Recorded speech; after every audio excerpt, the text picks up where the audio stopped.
제가 신랑 신부한테 약속을 했기 때문에 인사를 좀 해야 돼요.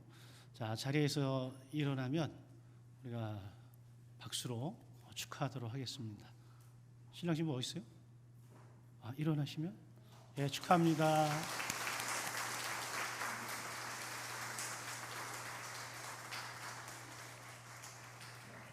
오늘은 사람을 살린다라고 하는 주제 설교 가운데 세 번째, 격려가 사람을 살린다라는 제목입니다. 우리 시대가 앞을 내다보기 참 어려운 시대잖아요. 그래서 불확실성의 시대다, 이렇게 이야기를 합니다. 근데 요즘 보면 맞는 것 같아요. 주식시장도 난리를 치고 있고, 세계 경제도 난리를 치고 있고, 어떤 분 한 사람이 이렇게 하면 전 세계가 흔들거리고, 우리도 12월 첫 주에 성지순례 가야 되는데 이게 가야 될지 말아야 될지 염려가 많습니다. 이게 이 시대의 특징이라고 하는 겁니다.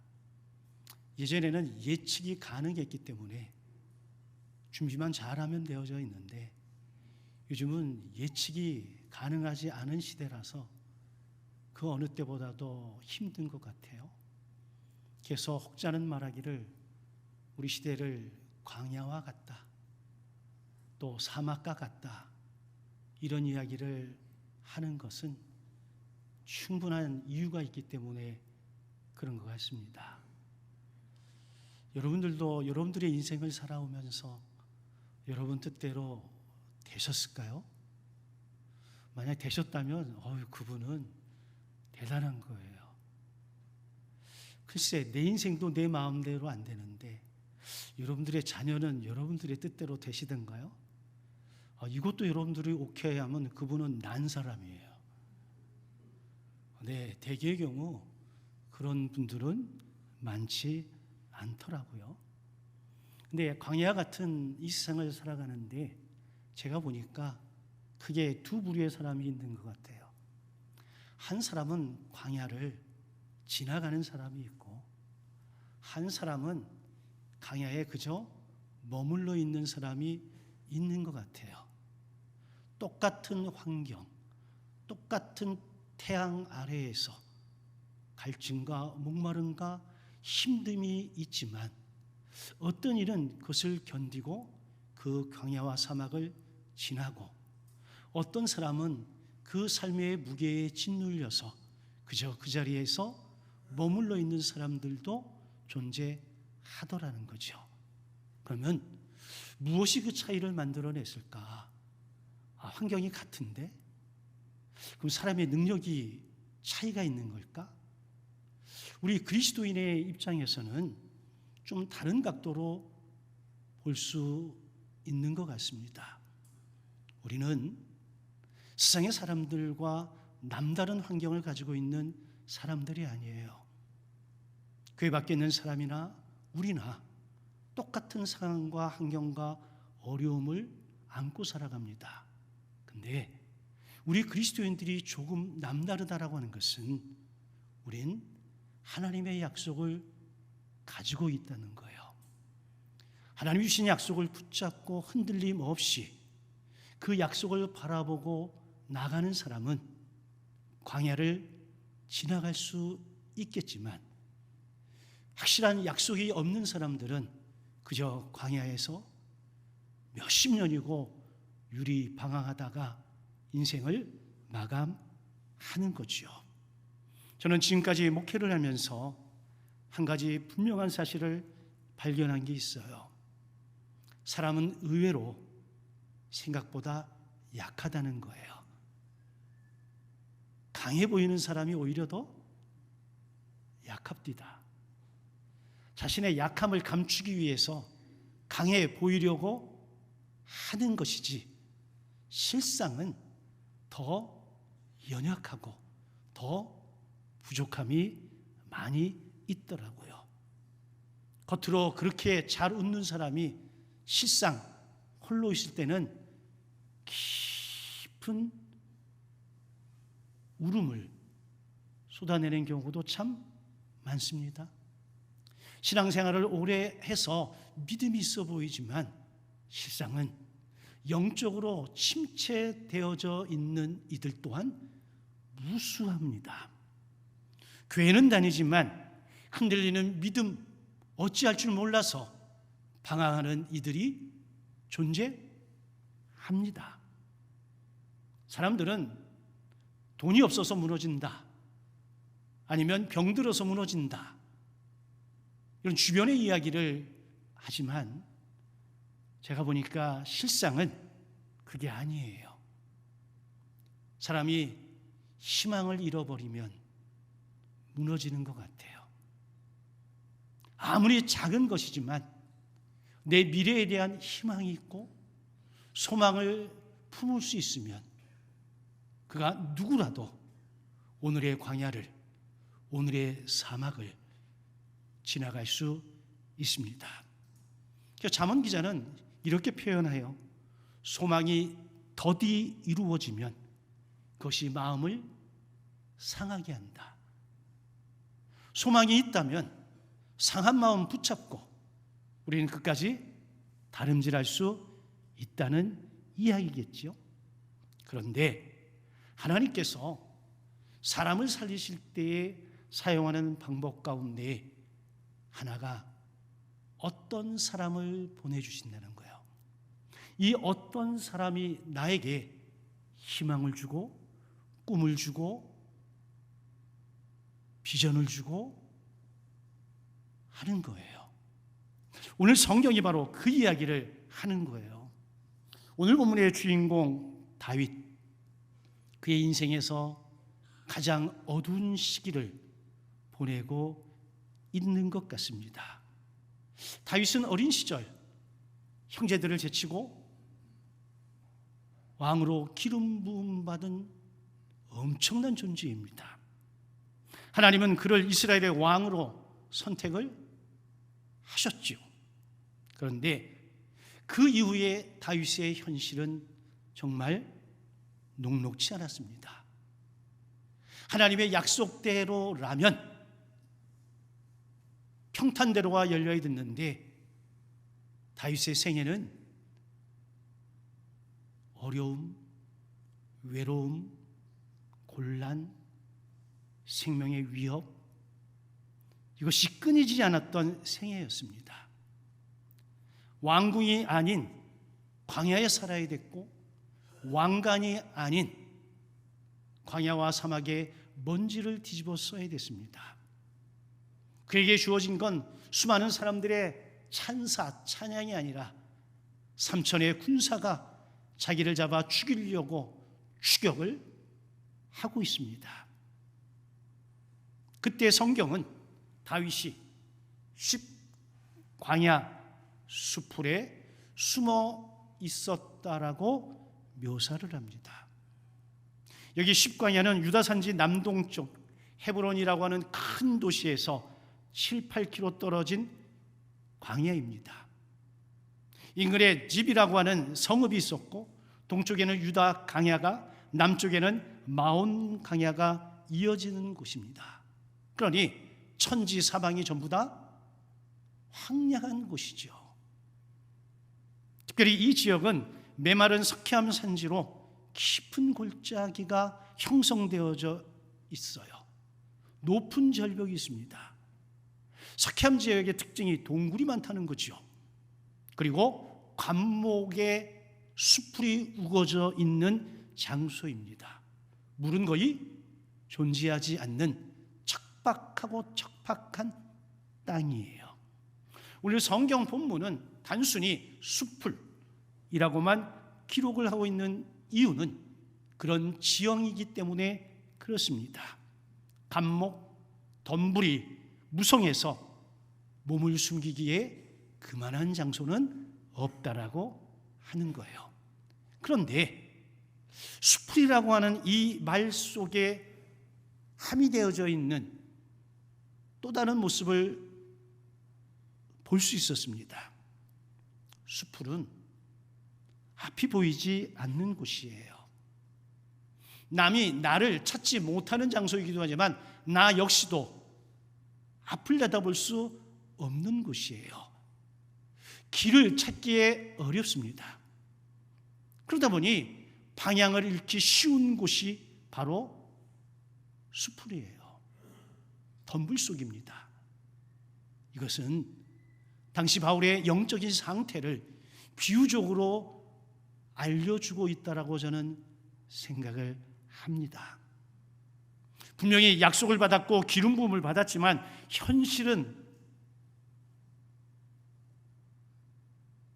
어둡습니다. 비록 다윗이 대단한 믿음을 가지고 있는 사람이기는 했지만 그의 믿음보다는 현실이 더 커 보여 두려움 속에 있었던 거예요. 우리 가운데도 이런 분들이 아마 계실 겁니다. 믿음이 없어서가 아니에요. 믿음은 있지만 내 믿음보다 현실의 어려움이, 현실의 상황이 내게 더 크게 보이니 염려하고 걱정하고 두려워할 수밖에 없는 거지요. 그래서 기도도 해봅니다. 금식도 해봅니다. 하나님 앞에 울부짖어 보기도 합니다. 그런데 응답의 기색이 조금도 없습니다. 아니, 손바닥만한 구름 한 점이라도 보여주면 좋을 텐데 그것도 없습니다.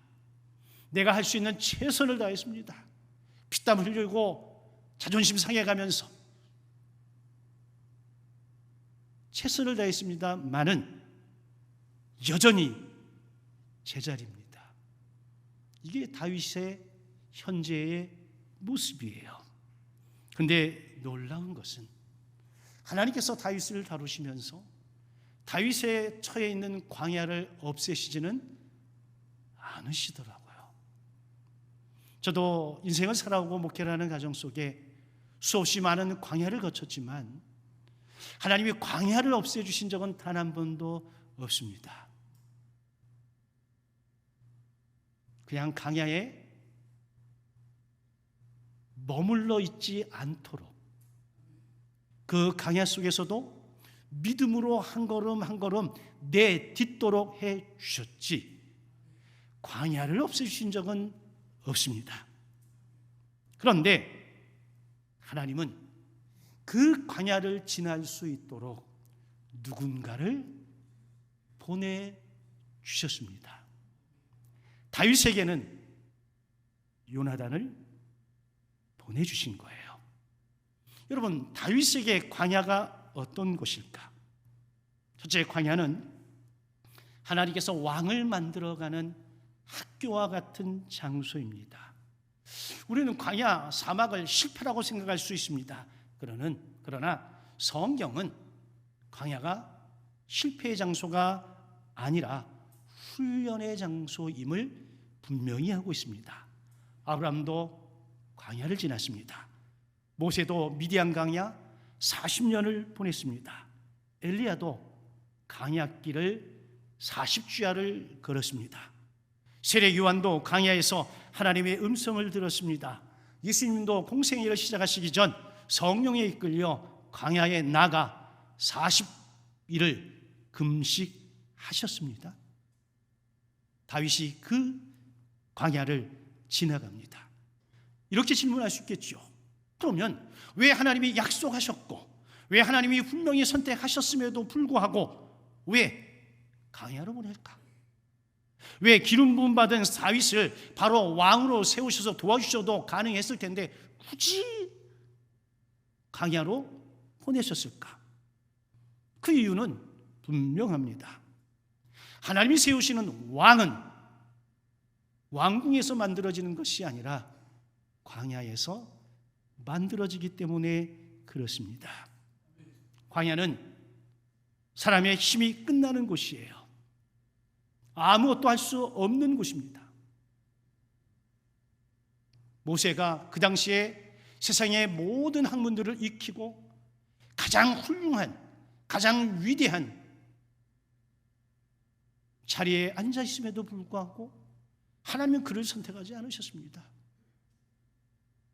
그를 거의 강제로 광야로 내모셨고 40년 광야 생활을 통해서 자신의 존재를 분명히 확인했을 때에 하늘 모세를 떨기나무 가운데에서 부르셨습니다.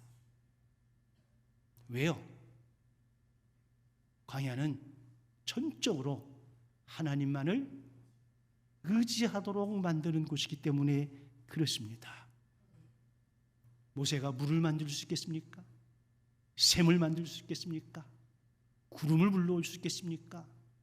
숲을 자랄 수 있게 하겠습니까? 그 모든 것이 하나님이 하셔야만 되는 일 아닌가요? 하나님은 광야에서 우리의 직분보다는 우리의 믿음을 먼저 빚어가십니다. 우리의 성품도 우리의 인격도 주님을 닮아가도록 빚어가시는 거예요. 그래서 하나님은 사역, 일, 업적보다 먼저 사람 만드시는 작업을 하시는 거예요. 여러분, 사람이 되지 않으면, 그 손에 뭔가를 쥐어주면 그런 난리가 없잖아요. 그러나 하나님께서는 사람을 먼저 사람 되게 하시고 다듬으시고 난 다음에 그에게 일을 맡기신다라고 하는 겁니다. 고로 여러분들이 지금 광야를 걷고 있다고 생각하면 낙심하지 마시고 너무 두려워하지 마시고 믿음으로 견디세요. 하나님은 광야에도 여전히 계십니다. 아니, 어쩌면 광야에서 하나님은 더 선명하게 나를 만나 주실 수도 있습니다. 여러분, 지금까지 살아오시면서 일이 잘 되고 형통하고 내 뜻대로 될 때 하나님이 가까이 계시던가요? 아니면 여러분들이 너무 힘들고 어려울 때, 내 힘으로 도무지 할 수 없다라고 한계에 부딪혔을 때에 하나님이 더 가까이 계시던가요? 저는 제가 지금까지 살아오면서 하나님이 가장 저와 가까웠을 때는 내가 어둠의 골짜기를 지날 때였습니다. 사람도 믿을 수가 없고 환경도 의지할 수가 없고 사람들은 배신을 때리고 도무지 의지할 곳이란 하나님밖에 없을 때에, 그때 하나님은 분명하게 음성을 들려주셨고 당신을 보게 하셨고, 그리고 날마다 기도 가운데 하나님을 찬양케 하셨습니다. 상황이 바뀌었을까요? 환경이 바뀌었을까요? 내 앞에 사람들이 놀랍게 변화했을까요? 아닙니다. 그 자리에 그대로 있었습니다. 근데 누가 변했습니까? 내가 변했습니다. 왜요?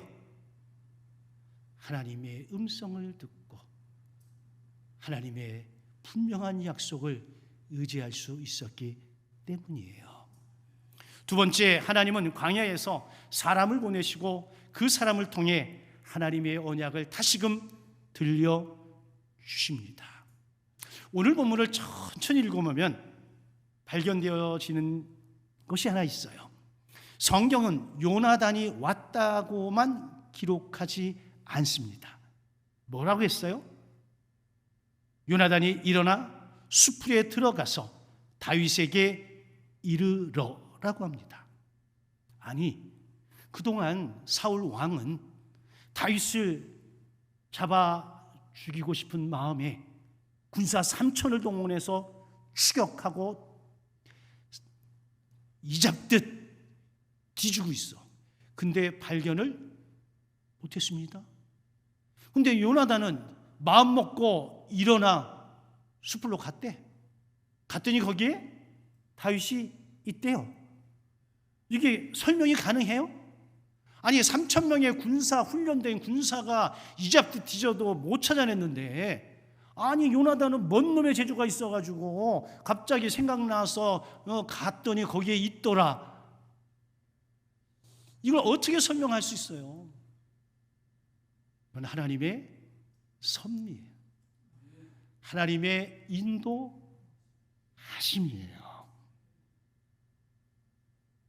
저는 여기에서 하나님의 놀라운 섭리를 보았습니다. 우리 하나님은 필요한 순간에 필요한 사람을 보내주시는 분이십니다. 아브라함에게는 멜기세덱을 보내셨고, 모세에게는 아론과 훌을 보내셨고, 엘리야에게는 천사를 보내셨고, 바울에게는 바나바를 보내셨고, 다윗에게는 지금 요나단을 보내셨습니다. 지금도 여전히 하나님은 같은 방법으로 일하십니다. 기도하는 사람에게 사람을 보내시더라고요.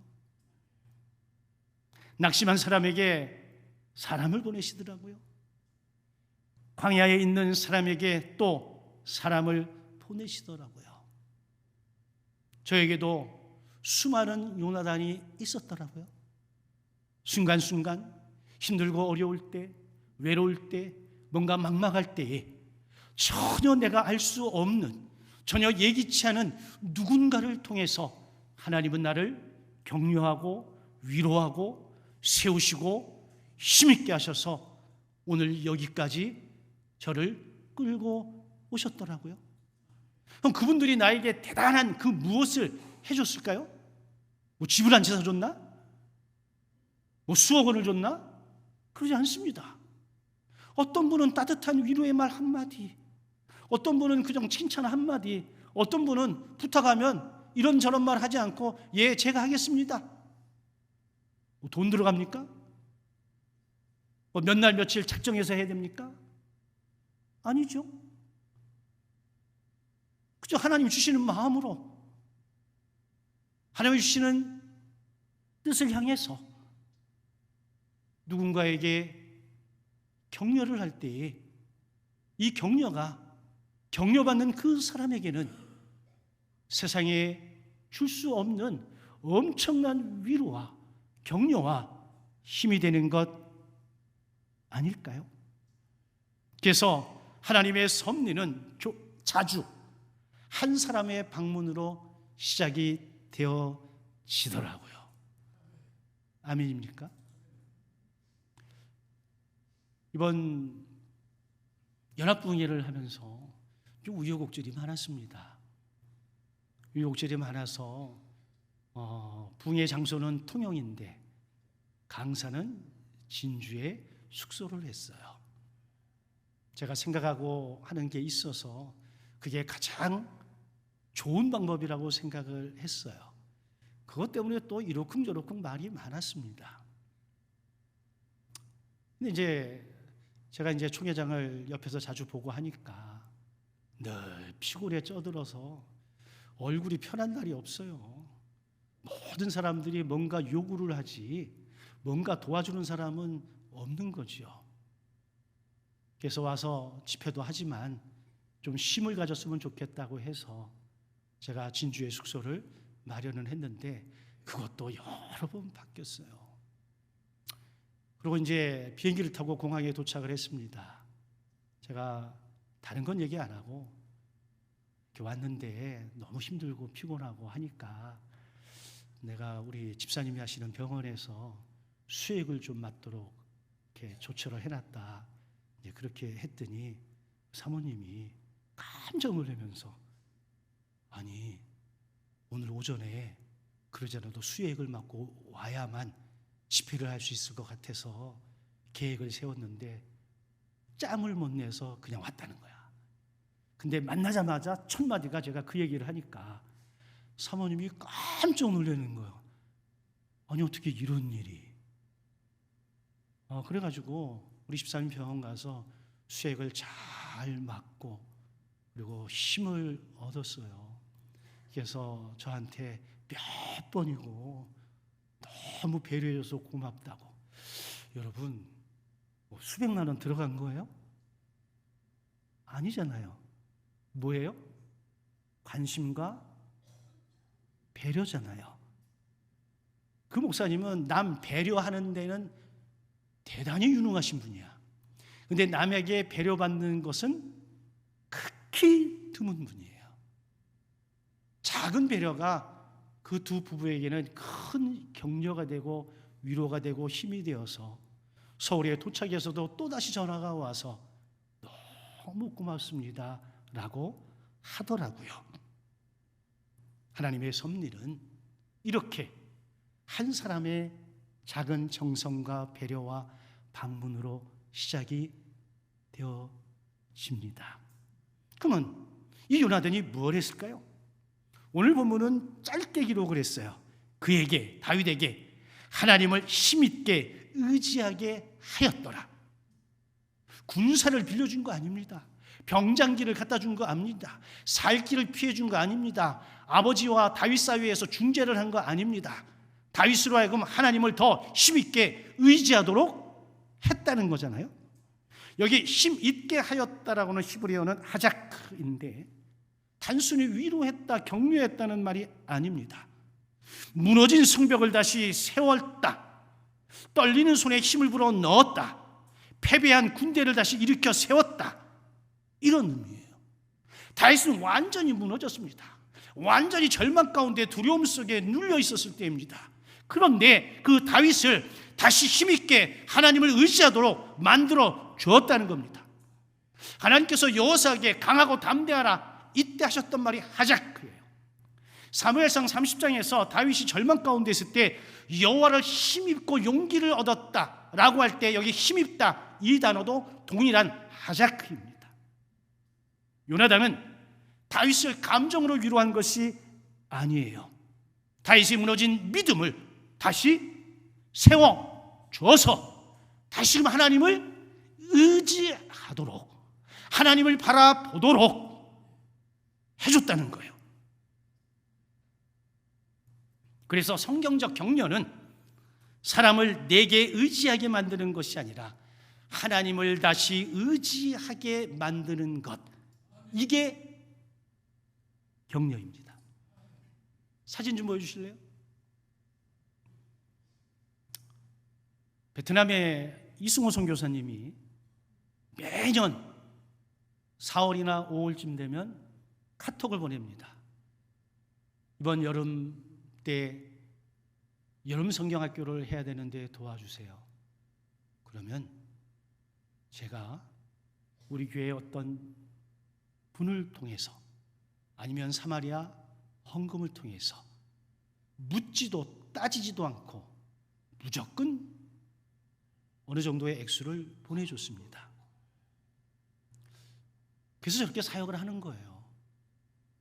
만약에 제가 이런저런 핑계대고 못해주겠다 그러면 그 선교사님이 저 베트남에서 어떤 마음을 가질까요? 낙심하지 않을까요? 힘을 잃지 않을까요? 그런데 큰 돈은 아니지만 묻지도 따지지도 않고 그저 보내주면 그거 가지고 저렇게 열심히 베트남 어린아이들 데리고 성경학교를 진행을 하는 거예요. 제가 일부 예배 때는 얘기를 안 했어요. 일부 예배 설교하다가 갑자기 생각이 나서 2부 예배 때 준비를 한 건데, 여러분 대단한 거 보낸 거 아니에요. 큰 액수를 보낸 거 아니에요.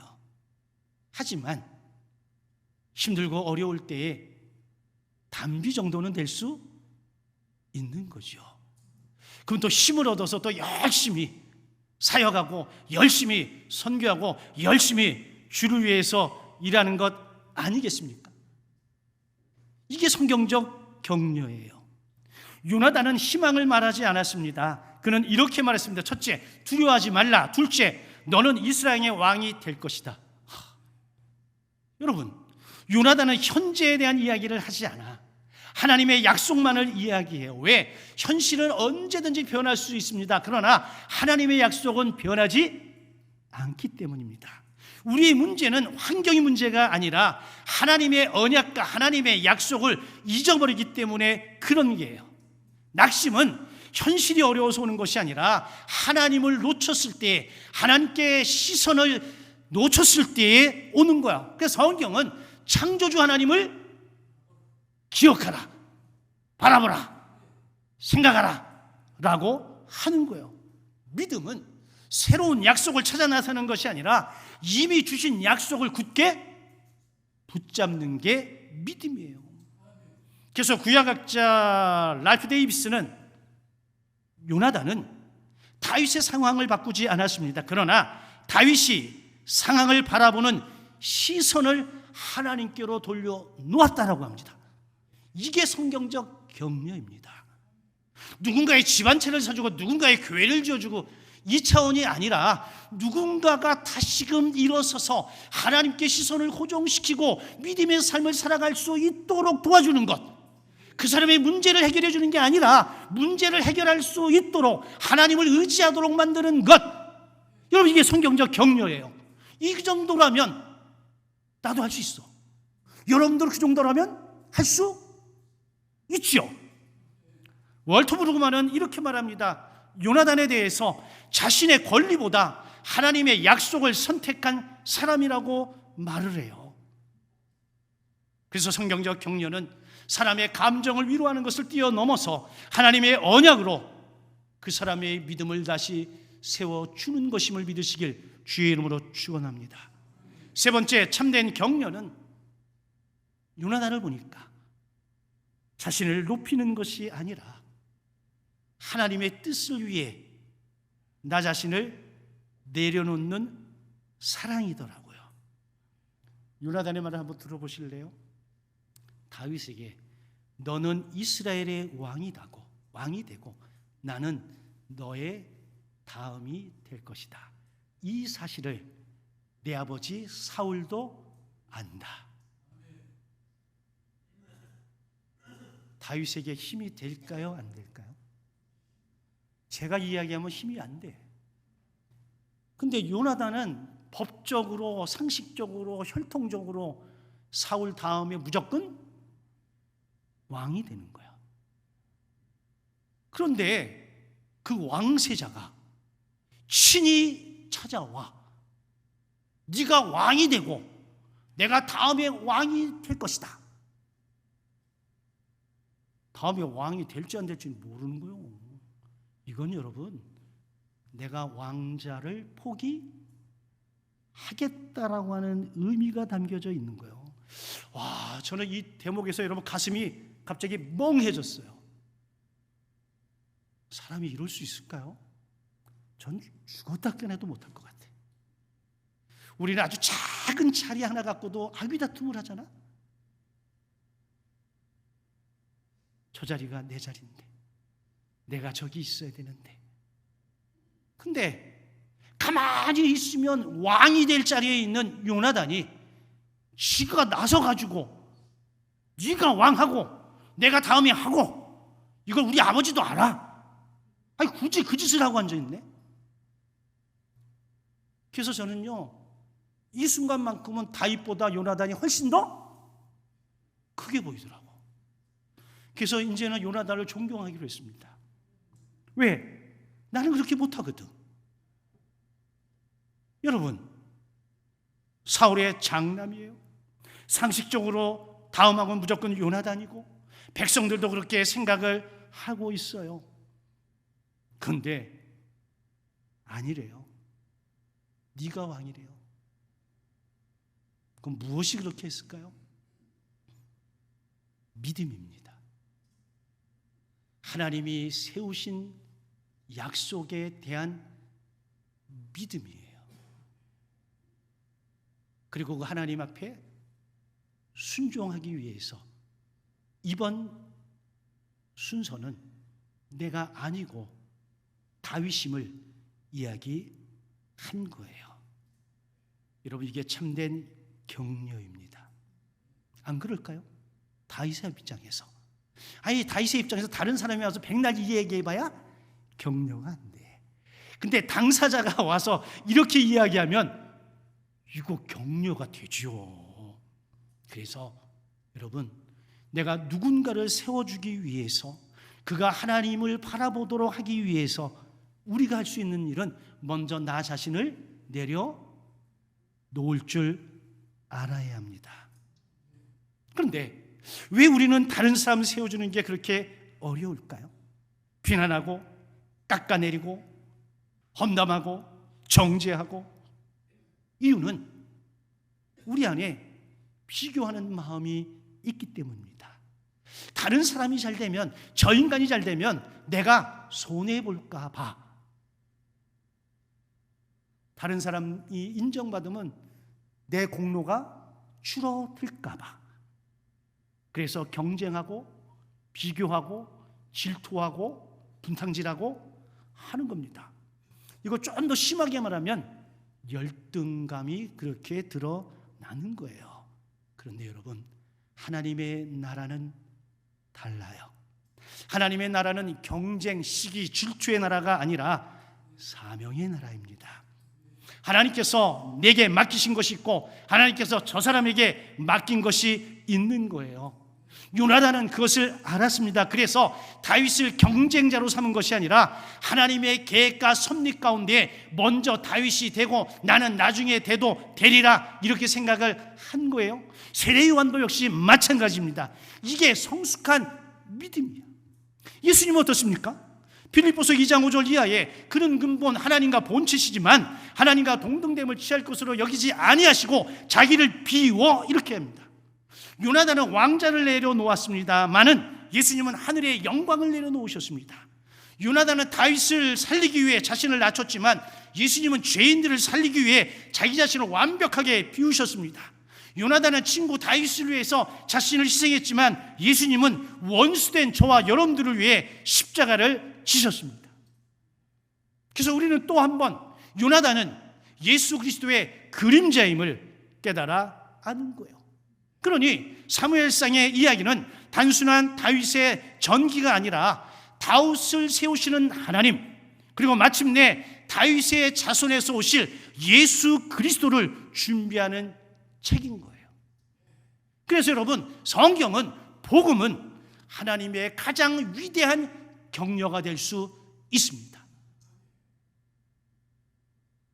무너진 하나님의 사람들이 일어서는 걸 보십시오. 엄청난 기적, 엄청난 사건 때문 아닙니다. 아주 단순한 하나님의 음성, 하나님의 말씀, 그것 때문에 다시 회복하고 다시 일어나서 하나님을 힘있게 의지하는 거예요. 오늘 하나님께서 저와 여러분들에게 이렇게 질문하시지 않을까요?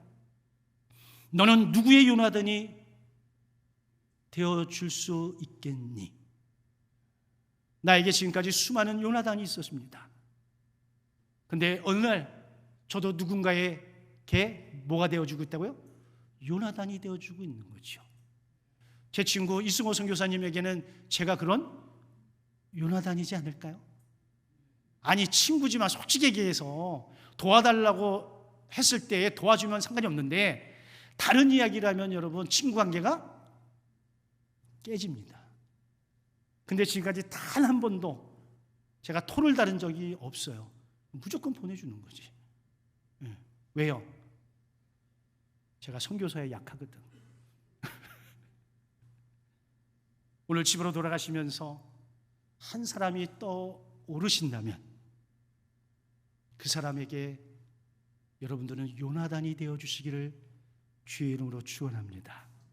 오랫동안 연락하지 못한 사람, 믿음이 약해진 사람, 홀로 강약길을 걷고 있는 사람, 상처 때문에 교회를 떠난 사람, 겉으로는 웃지만 속으로는 무너져 있는 사람, 그 사람에게 하나님께서 오늘 말씀하시는 거예요.